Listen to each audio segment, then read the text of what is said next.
નમસ્તે દર્શક મિત્રો, આજે આપણે નર્મદા યોજનાની વાત કરવી છે કે જેના મીઠા ફળ ગુજરાતના ખેડૂતોને મળવાના હતા અને ઉત્પાદન એટલા મોટા પ્રમાણમાં વધવાનું હતું કારણ કે 18 લાખ હેક્ટર વિસ્તારમાં સિંચાઈ થવાની હતી. પરંતુ જે યોજના સફળ થવી જોઈએ સિંચાઈ માટે, બીજા પીવાના પાણી માટે અને ઉદ્યોગોને પાણી આપવા માટે અને સાબરમતી નદીને ખોટી રીતે ભરવા માટે તો સફળ છે જ, પણ બાકી જે વાસ્તવમાં જેનો સાચો ઉપયોગ કરવાનો હતો સિંચાઈમાં, એમાં નર્મદા યોજના સદંતર નિષ્ફળ છે. 18 લાખ હેક્ટર અને બીજી 18 લાખ ડ્રીપ ઇરિગેશનથી નરેન્દ્ર મોદીએ મોટી વાતો કરી હતી કે ડ્રીપ ઇરિગેશનથી કુલ બધા થઈને 35 લાખ હેક્ટર સુધી અમે સિંચાઈ કરી શકીશું. તો સદંતર નિષ્ફળ છે. અત્યારે 5 લાખ હેક્ટરમાં માત્ર સિંચાઈ થતી હોવાનું એક અનુમાન છે, કારણ કે સરકાર તો સત્તાવાર આંકડા 2014 થી આપવાના બંધ કરી દીધા છે.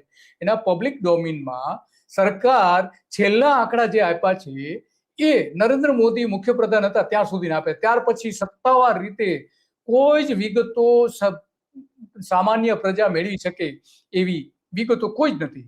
આ જોઈ શકીએ છીએ છેલ્લા જે આંકડાઓ જે સરકાર જાહેર કર્યા હતા એ આંકડાઓ આમાં સ્પષ્ટપણે દેખાય છે. આ જોઈ શકાય છે કે વડાપ્રધાન દિલ્હી ગયા પછી તો બિલકુલ ન થયું. 2014માં છેલ્લા આંકડાઓ જૂન 2014માં આપવામાં આવ્યા હતા. આ એના આંકડાઓ છે. લો, એમાં માત્ર 2 લાખ હેક્ટરમાં સિંચાઈ થતી હોવાનો ઉલ્લેખ કરવામાં આવ્યો છે સરકારના સત્તાવાર અહેવાલમાં. પછી તો સત્તાવાર અહેવાલો જાહેર કરવાના જ બંધ કરી દીધા છે, મૂકવાના જ બંધ કરી દીધા છે. સરકાર કંઈક છુપાવી રહી છે, ખેડૂતોને જણાવી નથી રહી, અને એટલા માટે આજે વાત કરી છે કે નરેન્દ્ર મોદીએ એ સમયે મોટી મોટી વાતો કરી હતી, બહુ મોટી વાતો કરી હતી. સાંભળો શું કહી રહ્યા છે. કેનાલોની લંબાઈ, આ જે વાત કરી રહ્યા છે એ 2002-03માં એમણે વાત કરી હતી. 2002-03માં. તો આજે એને 24 વર્ષ થયા છે. 24 વર્ષ પહેલાનો આ મોદી સાહેબનો વિડીયો આપણા હાથમાં આવ્યો છે. આ રેલવેના કુલ પાટા કરતા વધારે આખા દેશમાં 75,000 કિલોમીટર રેલવેના પાટા છે બધા મળીને. જ્યારે ગુજરાતમાં આ નર્મદા નદીનો જે પથારો પડવાનો છે એ 85,000 કિલોમીટર થવાનો. કેટલું મોટું ભગીરથ કામ આપણે ઉપાડ્યું છે ભાઈઓ. ખાલી તમારું આજે જે મેં ખાતું કરી છે ને શાખા મેળો ને બધા કામ માટે, હજુ તો ઢાળિયાવાળી વાત તો મેં લીધી નથી. હજુ તો તમારા ગામના પાદર સુધીની વાત કરું છું. એ ખાલી કેનાલોનો સરવાળો કરો ને તો તમે આ કેનાલમાં દિલ્હી પહોંચી શકો ને એટલી લાંબી કેનાલો કરી દો છો. વિચાર કરો, કેનાલો એટલી લાંબી તમે દિલ્હી પહોંચી શકો. નરેન્દ્ર મોદી આ બધી વાતો કરીને દિલ્હી પહોંચી ગયા. નર્મદાના નામ વટાવીને નર્મદાના નહેરોમાં છેક દિલ્હી સુધી એ પહોંચી ગયા અને એ જ વાત કરી રહ્યા છે. અને બીજી વાત કરી રહ્યા છે કે કેટલા હેક્ટરમાં એ સિંચાઈ થવાની છે એમની એને વાત કરી. તો અત્યારે જે વાસ્તવિક રીતે આપણે જોઈએ તો લગભગ 17,92,000 હેક્ટરમાં સિંચાઈ થવાની હતી. એમાં અત્યારે જે ખરેખર વાસ્તવમાં જે સરકાર બતાવી રહી છે એનો એક વિભાગ બતાવી રહ્યો છે 15,55,000 હેક્ટરમાં અલગ રીતે બતાવે છે, એ સત્તાવાર રીતે નહીં. તો એ 2025માં 15 લાખ. તો એનો મતલબ એ થયો કે 15 લાખ હેક્ટરમાં જે વધારો થયો એમાં 2,37,000 હેક્ટરમાં નહેરો બની નથી. હજુ તો નહેરો નથી બની. આ નહેરોની વાત છે, સિંચાઈની વાત નથી. ભલે સરકાર દાવો કરતી હોય કે અમે નરેન્દ્ર મોદી કહેતા હોય કે 18 લાખ હેક્ટરમાં સિંચાઈ જે થવાની છે, પણ અત્યારે નહેરો જે બની છે એ માત્ર 15,55,000 કિલોમીટર સુધીની જ બની છે. તો એ 55 હેક્ટરમાં સિંચાઈ થઈ શકે એટલી બની, કિલોમીટરની સોરી હેક્ટર સિંચાઈ થઈ શકે એટલી બની છે. તો એનો મતલબ એ થયો કે હજુ જે નહેરો બનાવવાની છે એમણે જે નરેન્દ્ર મોદીએ વાતો કરી તો 2,37,000 હેક્ટરમાં તો માઇનોર જે કહી શકાય સબ માઇનોર જે ખેતર સુધી જતી હોય છે એ નહેર નથી બની.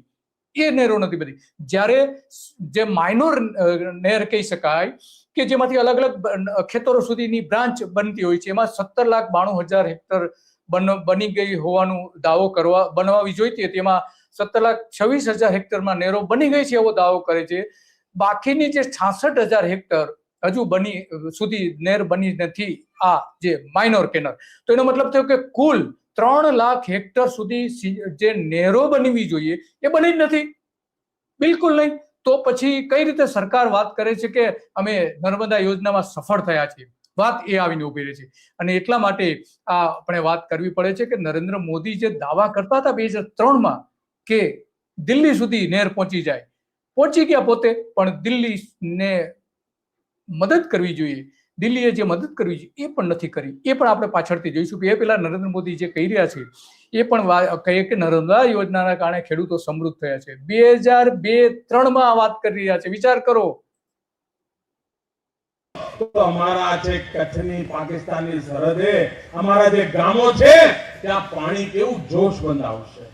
નહીં તો ડચકા કચ્છ સુધી પાણી પહોંચાડવાની વાત કરે છે, પણ કચ્છમાં આજે એક પણ ખેતરમાં સિંચાઈ નથી થતી. થોડા ઘણા ગણ્યા ગાંઠિયા ખેતરોને બાદ કરતા કચ્છમાં તો સદંતર નિષ્ફળ છે. 1 લાખ MCFT પાણી જે જવું જોઈતું હતું એ બિલકુલ કચ્છમાં નથી જતું.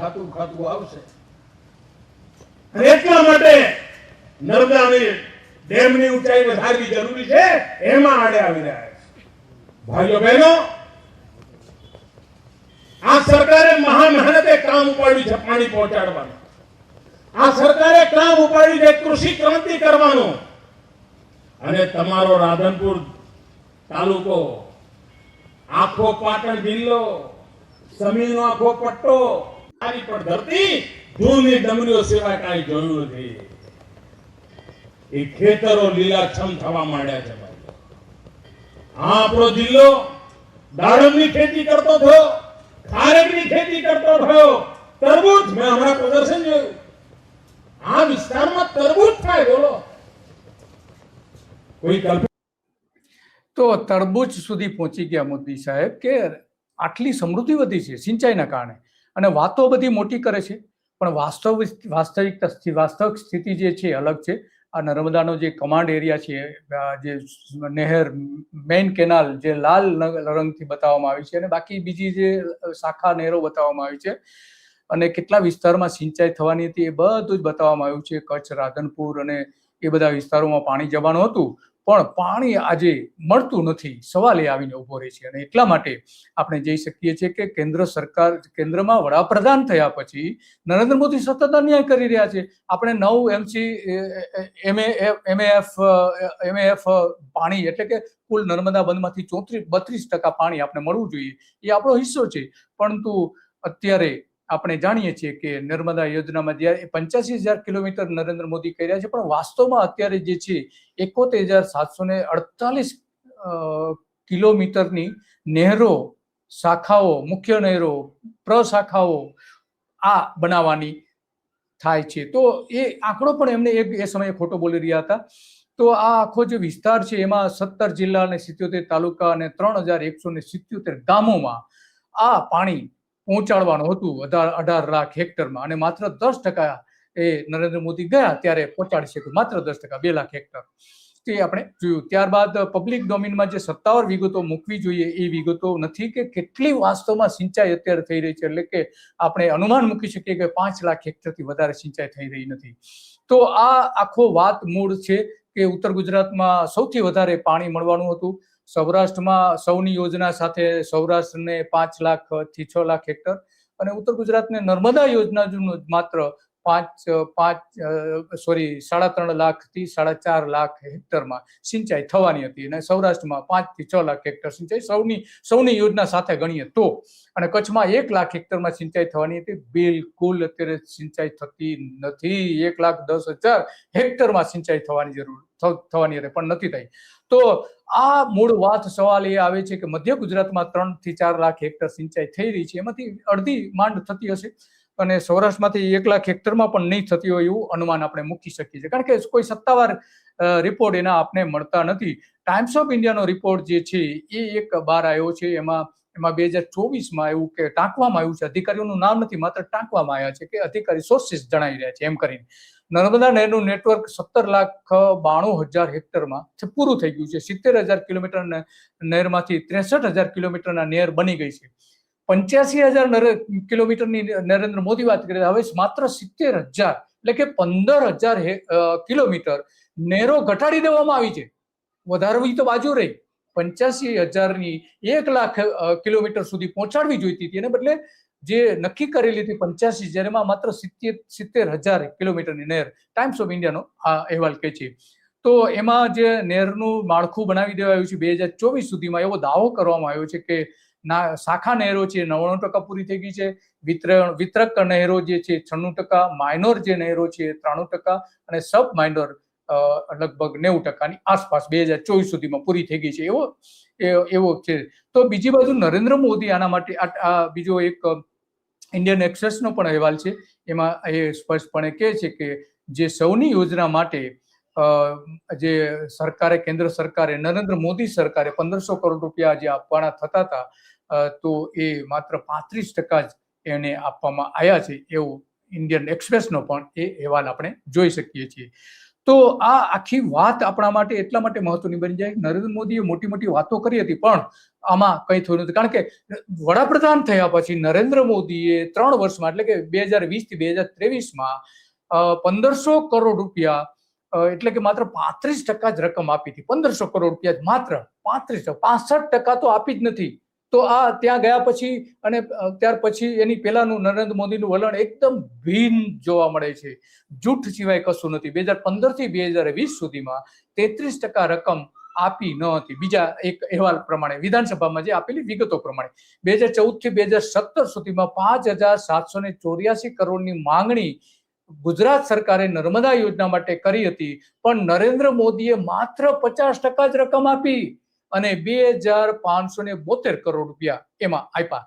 તો આ સૌથી મોટી અન્યાય નરેન્દ્ર મોદી પોતે કર્યા છે. એ શું કર્યા છે સાંભળો. કેન્દ્ર સરકાર ગામ એમને ગૌરવ કરે, ગામ એમનો આદર કરે કે આપણા ગામના 5 ખેડૂતોમાંથી, એમના ખેતરમાંથી માતા નર્મદા નીકળ્યા, તો એમણે ગામનું ભલું થાય એટલા માટે આ જમીન આપી, એનું અમને ગૌરવ કર્યું છે.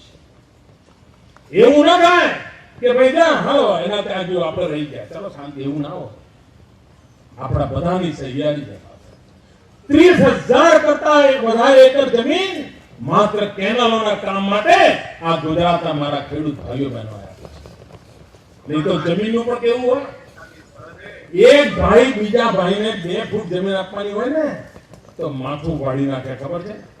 સગો ભાઈ હોય, 2 ફૂટ જમીન આપવાનો વાત નીકળી હોય અને સેજ વાળા આમ તેમ થઈ ગઈ હોય તો માથા વધેરાઈ જાય. એની સામે મારા ગુજરાતના હજારો ખેડૂત ભાઈઓએ ગુજરાતની ધરતી તરસી ન રહે, ગુજરાતનો ખેડૂત તરસ્યો ન રહે, ગુજરાતની ખેતી લીલી છમ થાય એટલા માટે 30,000 કરતા વધારે એકર જમીન આ નર્મદાની કેનાલો ખોદવા માટે આપી છે. આ બધા જ ખેડૂત ભાઈઓ બહેનો અભિનંદનના અધિકારી. અને ભાઈઓ, તમે જ્યારે ઉદારતાથી આપો ને તો અમને પણ સવાયો આપવાનું મન થતું હોય છે. સવાયો આપવાનું મન થતું હોય છે. તો આ સવાઈઓ આપવાની વાત તો કરે છે નરેન્દ્ર મોદી, પણ વાસ્તવમાં જે ખરેખર એમણે જે ત્યારે એ સમયે કેન્દ્ર સરકારને પણ એ વાત કરતા હતા. કેન્દ્ર સરકારને સ્પષ્ટપણે કહે છે દિલ્હી ફાઇલ દબાઈને બેઠું છે, ફાઇલ દબાઈને બેઠું છે. કેનાલ માટે બીજા રાજ્યોને કહી દે તમે જેટલા પૈસા આપો છો એટલા ગુજરાતને મળવા જોઈએ, પણ ગુજરાતનો જી સાંભળતા જ એમનું ફટકે છે, એમનું મગજ ફટકે છે, કામ નથી કરતું. ભાઈઓ બહેનો, નર્મદાનો ડેમ એના ઉપર ગેટ લગાવવાના છે, ગેટ. એ દરવાજાની વાત કરી રહ્યા છે બંધની. તો એક બાજુ કેન્દ્ર સરકારને પણ એ રીતે એ કોસતા રહ્યા હતા એ સમયે, પણ હવે પોતે વડાપ્રધાન થયા પછી અન્યાય કરી રહ્યા છે. 50% જેવી રકમ ઓછી આપે છે. તો આ શા માટે સવાલ આવીને ઉભો રહે છે કે આ જે આખી બાબતો છે, માઇનોર નહેરો જે બનવી જોઈએ, તો 3 લાખ હેક્ટર ખેતર સુધી હજુ તો નહેરો જ નથી બનાવી. ભૂપેન્દ્ર પટેલની સરકાર સુધીમાં નહેરો નથી બનાવી. તો બસ આજે આટલું કાલચક્રમાં, અને આવી જ બાબતો ઉપર આપણે કાલચક્રમાં ચર્ચા કરતા રહીશું. નેતાઓ વચનો આપે છે, પણ વાસ્તવિકતા શું છે એ આપણે હંમેશને માટે કાલચક્રમાં બતાવવાનો પ્રયત્ન કરતા હોય છે, કારણ કે કાલચક્ર હંમેશા માટે ફરતું રહેશે. નરેન્દ્ર મોદીનું કાલચક્ર પણ ફરી ગયું છે. મુખ્યપ્રધાનમાંથી વડાપ્રધાન થયા છે, પણ એ જે ગુજરાતમાં રહીને વાત કરતા હતા એમાં હવે એ વાત નથી કરતા. એ એમનું કાલચક્ર ફરી ગયું છે, પોતે પણ ફરી ગયા છે. બસ આજે આટલું જ, અને આવી જ બાબતો ઉપર આપણે ચર્ચા કરતા રહીશું. નમસ્તે.